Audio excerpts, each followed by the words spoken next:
Today on the overcorrection, more than 9,000 mangrove trees are going to be cut and 51,000 affected due to phase 2 development of the Mumbai coastal road.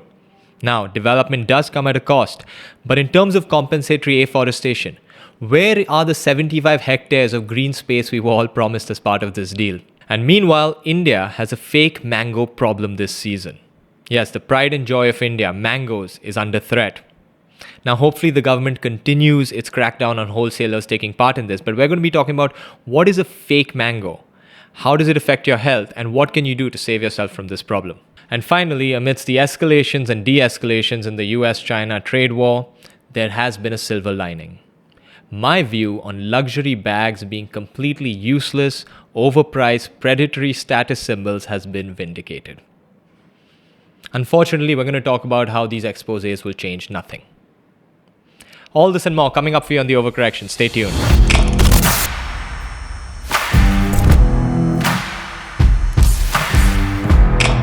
Our top story for this evening is about the Mumbai coastal road again, and this time about its ecological impact. As if part of the phase 2 development of the coastal road, 9,000 mangrove trees are going to be cut and 51,000 to be affected. Now, I am not one of those people who thinks that you should never cut a tree to build something. Okay, we've spoken about this before on the show, right?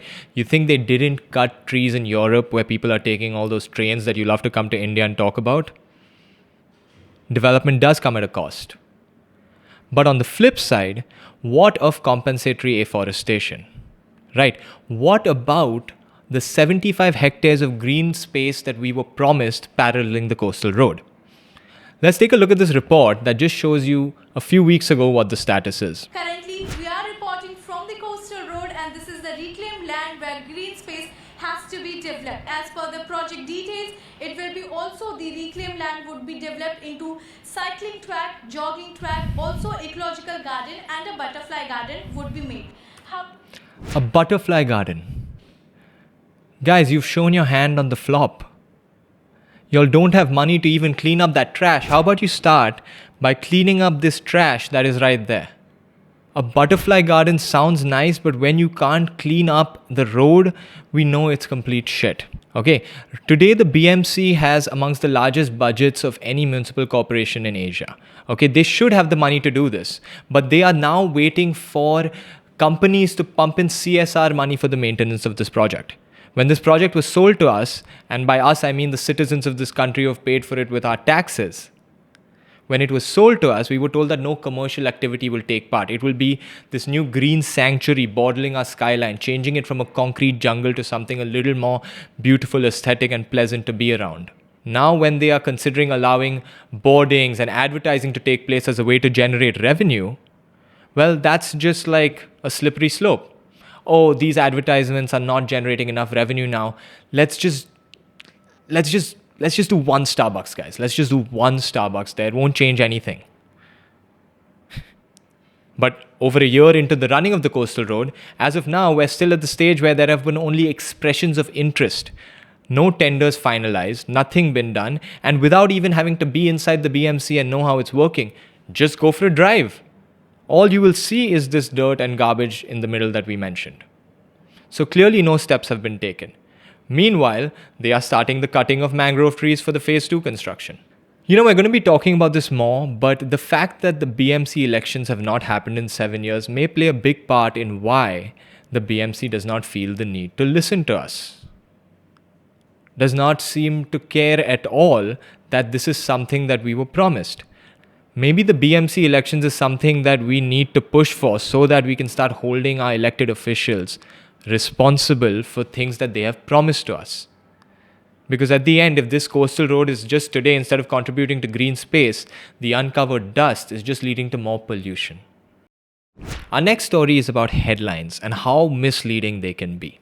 A Punjab court orders social media platforms to remove viral audio clip of police officer involved in sex for cash case. Now, what do you think when you hear this?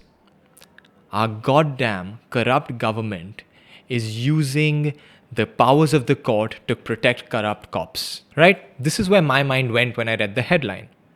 Now, a lot of people read headlines and then don't read further, so this is what I'm left thinking. Now, when I go read the article, I find out something else. I find out that the reason this court ordered the viral clip to be taken down was because there were concerns about it being AI generated. And the voice of the person in question was a well known person whose reputation could be very much damaged if people were spreading an AI made audio clip of him. Suddenly, it puts the picture of this court in a whole different light. Fast forward a few weeks, another article comes out. Sex for cash. A high court stops the order to delete viral video of a Punjab cop asking for sexual favor.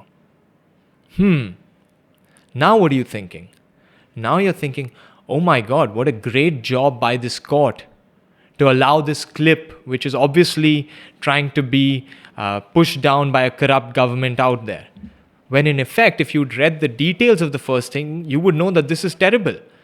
Because they have not proved that this clip is not AI generated. Had this order come out with proof saying that this is not an AI generated clip, you can put it out there and you're wrong for quashing this before, well then that would make sense. But now if you read this article, that is not the case either.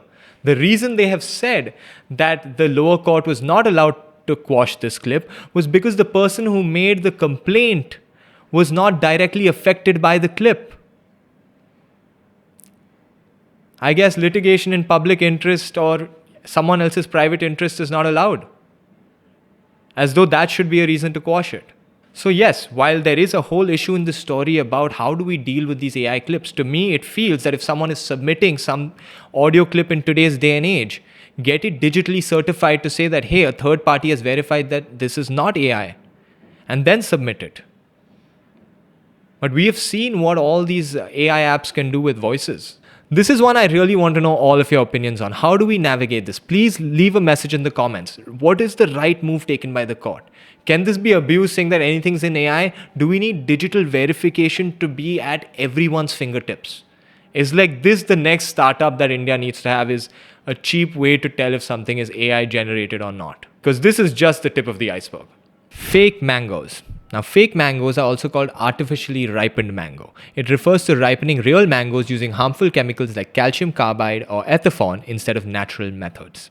Now look, I am not one of those people who is against GMOs and thinks that any type of genetic modification or chemical modification of food or fruits or anything is automatically making it bad. Okay, we've discussed this. Crossbreeding, chemical adaptation has been in play for many years. And it is the reason why many plants and foods we have today, which would otherwise be toxic, are not toxic. There were times when fruits we eat every day today would have killed you if you ate them. I also love mangoes. If you told me I could have mangoes year round, I would be the first to sign up. I would even want scientific research to go towards how we can have more mangoes year round. Mango is a superpower of India. It is the one thing we are truly the best at in this world other than cricket. Go anywhere else in the world, the mangoes will not compete with us. Go to Thailand, this beautiful beach destination. Go have the mangoes there. They suck. You have to eat them with rice as though it's some sort of main course. Okay, we are amazing at mangoes. And while I do want us to have more mangoes and have them year round somehow through marvels in science and technology, this is not the way. The most commonly used ripening agent is calcium carbide. It contains impurities like arsenic and phosphorus, making it extremely harmful. It can cause headaches, dizziness, nausea, and even long-term health issues like cancer. Now, I said I love mangoes, but these are serious problems. So this is taking us in the opposite direction. Instead of figuring out how to make our amazing mangoes more and better and export them worldwide and make it a big source of revenue for this country, we are depreciating the value of our mango by putting fake products into the market. And these do not taste good and they create health problems. We're taking one of our biggest strengths and flushing it down the toilet. Yeah, so before we finish this story, we're going to just tell you a couple of the tests that you can do to check if your mangoes are fake or real. As they say in the Gen Z now, lab grown. You know this? Like fake shit is called lab grown now. Like, oh bro, her accent is so lab grown, dude. Lab grown. Are these lab grown mangoes? Yeah, first thing you can do is conduct a taste test apparently. Yes, you can conduct a taste test and eat these harmful chemicals. Artificially ripened mangoes may have a bland or strange taste. If the mango tastes off as an unpleasant aftertaste, it may be artificially ripened. Okay, not the best way to test, but okay, let's go. The soaking method. Put the mangoes in a bucket of water. If the mangoes sink, they are naturally ripened. If they float, they are harvested artificially. This is good. This seems pretty doable every time I buy. I can probably even do it at the store. The last one, the matchstick test. As per the Alfonso Mango website, one can use this test as well. All you need to do is light a match and bring it near the box of mangoes. Okay, I know how this test works. All you have to do is light a match and bring it next to this box which is filled with dry hay. Then your house will catch on fire subsequently, and you will be in such a bad mood that whether your mango is ripe or not ripe, you won't care. I think we're going to stick to the soaking method. Do the Chinese TikToks exposing designer brands spell the end of luxury? One can only hope. In an article from the Straits Times, the fashion industry has been rocked by a wave of Chinese TikToks exposing luxury brands in the recent weeks. A response to the United States tariffs of 145% against China, these viral videos are fronted by the supposed factory workers, brand owners, and sourcing agents who claim to be the Chinese manufacturers behind Europe's most prestigious luxury brands. Now, some of these videos have been removed, but effectively they show you that Chinese manufacturers are showing you the actual bags and telling you exactly how much they make them for. Luxury bags have a cross price of as low as $60 in some case, and for certain bags, even if the cost price seems to be $1,000, these bags retail for maybe $40,000. In a response to the tariffs, the Chinese manufacturers effectively said, hey, why don't you just undercut the US brands and buy these products directly from us? Even with the 145% tariff, you'll be paying a fraction of what you paid before for what I am showing you is the same quality. Now, yes, as part of the trend, there have been reports of many socialites even buying a lot of these bags from Chinese manufacturers directly. However, what I will tell you is this, that I believe these are more people jumping on the fad of this rather than them actually doing it, because we've discussed luxury products before on this show. They are not about the product. They are about what your ability to spend that kind of money on a product represents. The second these bags are valued at $1,000 instead of $38,000, you will be called, as we said before, lab grown. In this case, it's not even lab grown. These are the actual products, but they are missing one very key point. And people are underestimating how much this key point is worth. And that is the logo of the brand they are buying. Look, at the end of the day, these Chinese manufacturers cannot sell you these bags with the original logos on them. That is illegal. They would be stealing the copyright of this brand. They can tell you, yes, it's the exact same bag, but it won't have the logo and it won't come in the box. Well, then you're not going to buy it. You always knew this bag was not worth a few lakh rupees. It's a bag. You always knew it was not worth that kind of money. How did you know it? Because it's a bag. It's obviously not worth that kind of money, not unless it is literally filled up with that much money. The only way a bag can be worth 3 lakh rupees is if it has 2,95,000 rupees in cash inside it.